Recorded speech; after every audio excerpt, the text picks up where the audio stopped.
wabarakatuh. Shalom, Om Swastiastu, Namo Buddhaya, Salam Kebajikan. Saya perwakilan dari kelompok 5 dengan tema Logam Mulia akan memperkenalkan anggota kelompok kami. Yuk. Halo, aku Ikawan Widana dengan NIM 260.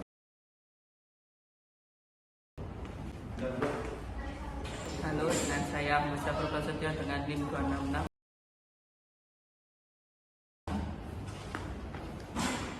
Halo, kenalin aku Aulia Sasikirana Maiswari dengan NIM 133.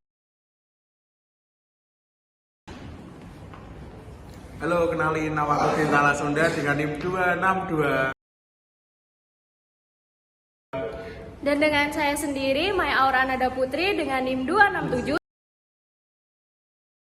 sebagai moderator. Halo, pasti dari kalian semua ada yang belum tahu apa sih pengertian logam mulia itu? Yuk kita cari tahu. Ada kakak-kakaknya. Halo kak, siapa? Aku Sasi. Kak, aku boleh tanya apa sih pengertian logam mulia itu? Boleh. Jadi, di sini aku bakal ngejelasin tentang pengertian logam mulia. Logam mulia adalah logam yang tahan terhadap korosi maupun oksidasi. Dengan kata lain, logam mulia adalah jenis logam tahan banting, tidak berkarat, langka, tidak mudah lapuk, apalagi robek. Sementara dikutip dari Investopedia, logam mulia adalah logam yang langka dan memiliki nilai ekonomi tinggi. Nilai tinggi ini didorong oleh berbagai faktor, seperti karena kelangkaannya, kegunaannya dalam proses industri, dan perannya sebagai sarana investasi. Jadi gitu, Kak. Oke, terima kasih ya kak. Jadi itulah tadi pengertian logam mulia tersebut. Nah, selanjutnya kita akan cari tahu bagaimana sih sejarah dari logam mulia itu. Halo kak, perkenalkan diri. Dengan saya Syafil. Saya ingin tanya kak, apa sih sejarah logam mulia itu? Boleh dijelaskan? Untuk sejarah logam mulia itu sudah ada sejak zaman dahulu kala. Nah, logam mulia contohnya itu emas sudah ada sejak zaman Romawi kuno, yaitu sejak zaman 3000 tahun sebelum Masehi. Nah, kemudian untuk di zaman Romawi kuno atau Mesir kuno, emas itu bukan sebagai perhiasan saja, melainkan sebagai perhiasan, alat tukar utama, dan untuk membuat patung-patung dewa di zaman Mesir kuno. Kemudian untuk selanjutnya di zaman Mesopotamia, logam mulia itu bukan hanya sekedar emas, yaitu ada peningkatan, yaitu menjadi emas, perak, dan tembaga sebagai logam mulia. Kemudian untuk zaman Mesopotamia, mereka itu digunakan sebagai untuk simbol status, ekonomi, dan kemudian untuk sebagai alat tukar utama di zaman itu. Kemudian di zaman Yunani kuno itu masih sama dengan seperti zaman Mesopotamia, yaitu masih tetap dengan emas, perak, dan tembaga, tetapi ada hal yang baru, yaitu pembentukan sebuah koin. Di zaman Mesir kuno dan zaman Mesopotamia itu tidak ada koin. Nah, ini di zaman Yunani kuno ini baru terbentuklah sebuah koin, yaitu koin emas, koin perak, dan koin tembaga, yaitu sebagai alat tukar utama yang pertama, kemudian sebagai penghias kuil, dan sebagai membentuk mahkota dari raja-raja zaman Yunani kuno. Kemudian di zaman Romawi kuno itu juga logam mulia masih sama dan masih berbentuk logam mulia yang seperti saya jelaskan, emas, perak, dan tembaga. Statusnya masih sama, yaitu sebagai perhiasan, simbol negara, simbol kekayaan, dan kemakmuran dari suatu zaman Romawi kuno. Kemudian pada abad pertengahan, logam mulia itu bukan sekedar menjadi simbol kekayaan, kekuasaan, dan spiritual saja.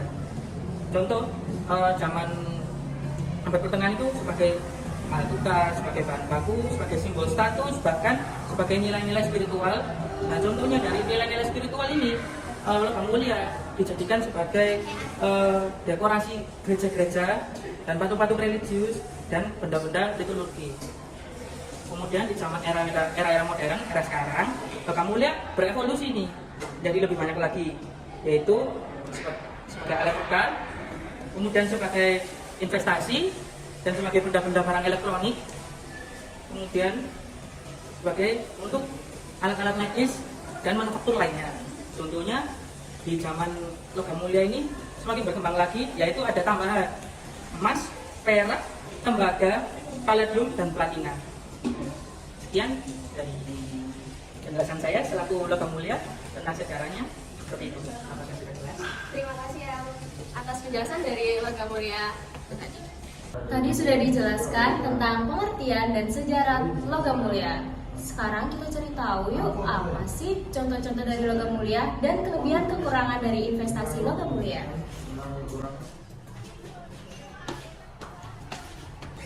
Kakak boleh perkenalkan diri? Oh iya boleh. Halo, perkenalkan namaku Tirta Lasunda. Ya kak. Kak, permisi mau tanya, Iya. apa sih contoh dari logam mulia itu? Oh, contoh logam mulia ya kak. Contoh logam mulia itu salah satunya emas. Emas itu logam mulia yang paling populer untuk investasi. Seperti yang kita tahu di seluruh dunia, bahkan di Indonesia sendiri, emas merupakan suatu logam mulia yang paling populer. Mbaknya sendiri kan juga pakai emas itu di jarinya. Itu salah satu contoh real, contoh nyata bahwa emas adalah logam mulia yang paling populer di dunia, bahkan di Indonesia itu sendiri. Emas juga memiliki nilai intrinsik yang tinggi dan tahan terhadap inflasi. Emas juga mudah dibeli dan dijual dan dapat disimpan dengan aman di brankas atau deposito bank. Selain emas, ada juga perak. Perak merupakan logam mulia yang lebih murah daripada emas. Perak memiliki nilai intrinsik yang tinggi dan juga digunakan dalam industri manufaktur. Perak tidak setahan emas terhadap inflasi, tetapi dapat menjadi investasi yang menguntungkan dalam jangka panjang. Jadi di bawah emas itu ada perak, di atas perak ada emas. Selanjutnya ada logam mulia bernama palladium. Palladium ini berbeda kelas atau berbeda tier dengan emas dan perak. Palladium ini merupakan logam mulia yang digunakan dalam katalisator mobil. Permintaan palladium telah meningkat dalam beberapa tahun terakhir karena semakin banyak negara yang menerapkan standar emisi yang lebih ketat untuk kendaraan. Jadi perbedaan palladium dengan emas dan perak itu banyak difungsikan sebagai perhiasan atau alat tukar, sedangkan palladium ini untuk industri kan, untuk industri teknologi. Selanjutnya adalah platinum. Platinum itu logam mulia yang digunakan perhiasan dan industri elektronik. Platinum lebih mahal daripada emas, tetapi juga lebih tahan lama dan tahan terhadap korosi. Jadi di atas perak ada emas, di atas emas itu ada platinum. Meskipun platinum itu harganya lebih mahal, harga jualnya lebih mahal, namun emas tetap yang menjadi yang paling populer di seluruh dunia, bahkan di Indonesia sendiri kak. Gitu. Oh iya kak, kan itu contoh-contohnya tadi. Iya. Sekarang saya ingin tanya deh, apa sih kelebihan dari investasi logam mulia itu? Oh banyak kak, kalau kelebihan investasi logam mulia yang pertama itu nilai intrinsik tinggi. Logam mulia itu memiliki nilai intrinsik yang tinggi kak, yang berarti bahwa mereka selalu ada nilai bahkan saat ekonomi sedang memburuk. Seperti pada tahun 98 itu terjadi inflasi besar-besaran.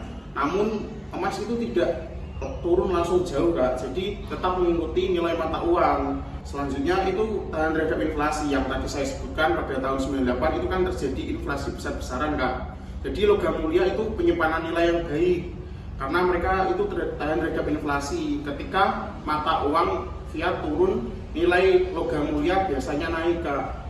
Selanjutnya itu lindung nilai terhadap resiko. Jadi logam mulia dapat digunakan sebagai nilai lindung nilai terhadap resiko ekonomi dan politik kak. Ketika pasar saham turun, nilai logam mulia biasanya naik. Jadi mungkin mbaknya punya saham BRI atau BCA atau apapun, itu ketika sahamnya turun, itu biasanya nilai logam mulia itu naik kak. Begitu. Jadi kelebihan dari logam mulia itu berapa saja yang saya sebutkan kak.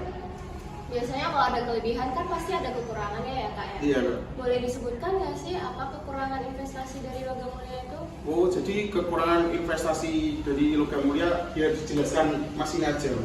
Silahkan Mbak tanya ke Mas ini aja. Halo Mas, boleh perkenalkan? Boleh. Halo, aku Komang. Mas, apa sih kekurangan dari investasi logam mulia itu? Oke, di sini aku akan menjelaskan kekurangan investasi logam mulia. Jadi yang pertama ada volatilitas harga. Nilai logam mulia dapat mengalami kenaikan dan penurunan harga yang signifikan dalam waktu yang singkat. Kemudian hal ini menimbulkan risiko bagi investor yang ingin mendapatkan keuntungan dalam jangka pendek. kemudian tidak menghasilkan pendapatan pasif. Berbeda dengan investasi seperti saham atau deposito yang menghasilkan dividen atau bunga, logam mulia tidak memberikan pemasukan pasif bagi investor. Kemudian keuntungan hanya diperoleh dari kenaikan harga jualnya. Kemudian ada biaya penyimpanan. Menyimpan logam mulia secara aman pasti membutuhkan banyak biaya tambahan, seperti biaya sewa berangkas atau biaya penyimpanan bank. Hal ini perlu diperhitungkan dalam kalkulasi keuntungan investasi. Kemudian yang terakhir, likuiditas terbatas.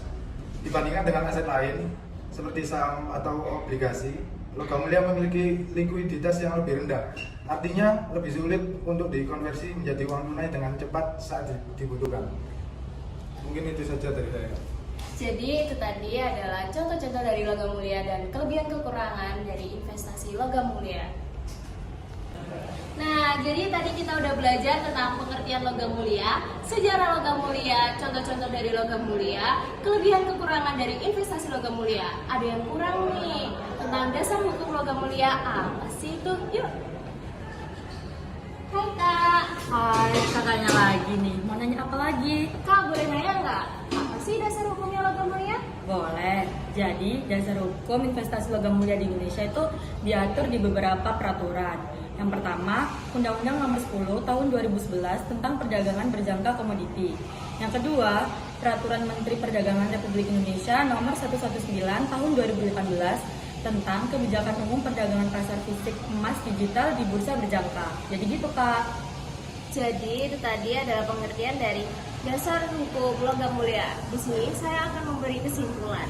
Kesimpulannya adalah investasi logam mulia menawarkan beberapa keuntungan seperti nilai intrinsik yang tinggi dan ketahanan terhadap inflasi. Namun penting untuk mempertimbangkan juga kekurangannya, seperti volatilitas harga dan likuiditas yang terbatas sebelum berinvestasi.